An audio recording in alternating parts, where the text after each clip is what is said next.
Out for you. This is Storm Team 8. And starting off right now with a live view, this one from our Heritage Hill sky cam, and while it may look still a little bit on the cloudy side out there, I have to tell you, I was just looking out the window and I saw the sun peek out a couple of times, and this is going to be the trend that we see developing this afternoon.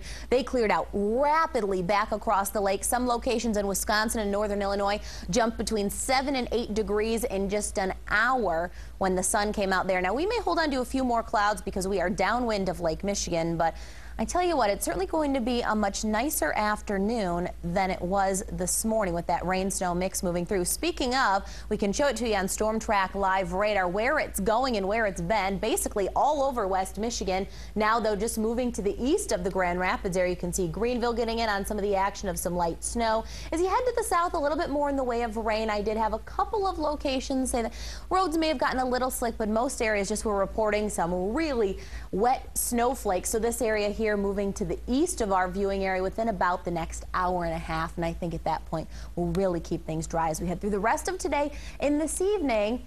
But with the precipitation still here, we do have a winter weather advisory that's going to remain in effect from Oceana, Newaygo, Kent, Berry, and Calhoun counties eastward just until the top of the hour. So just until 1 o'clock this afternoon. That's where you may still encounter a few wet spots on the roadways that could be slick. But this afternoon, great improvement in the weather department, but doesn't last very long, because around or just prior to daybreak tomorrow morning, we're going to have one more batch of snow moving in, and it looks like those temps are right on the edge again, where we could incorporate some rain across the southern part of the area.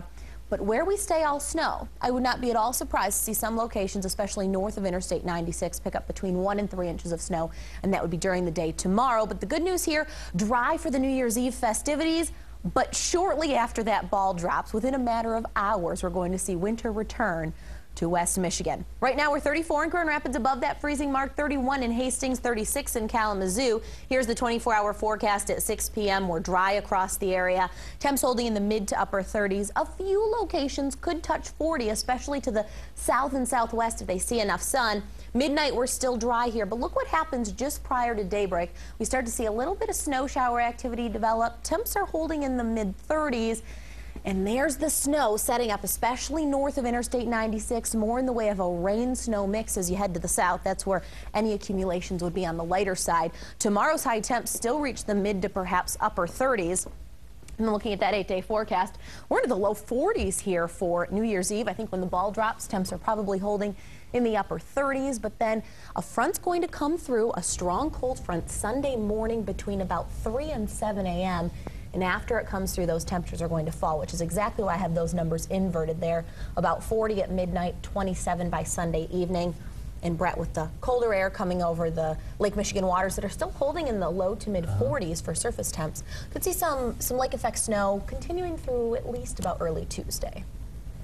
One of the first events of the year for lake effect, which is quite rare for it to be holding off until the new year. Yeah, I was beginning to wonder what was going to happen with all the lake effect or snow. So everybody who's got the sleds ready to go and the skis will get some snow, especially west of US 131. And more gradually some of these cooler blasts. So gas up the snowblower, wax the skis, get the sleds out, because we might actually be able to use them now. Maybe. That's right. Bill Steffen said he was taking the dust off of his snow shovel. Oh, good for him. So there you go. That's the clue. We're going to need to use those. I'm already planning on shoveling at least a couple of times next week.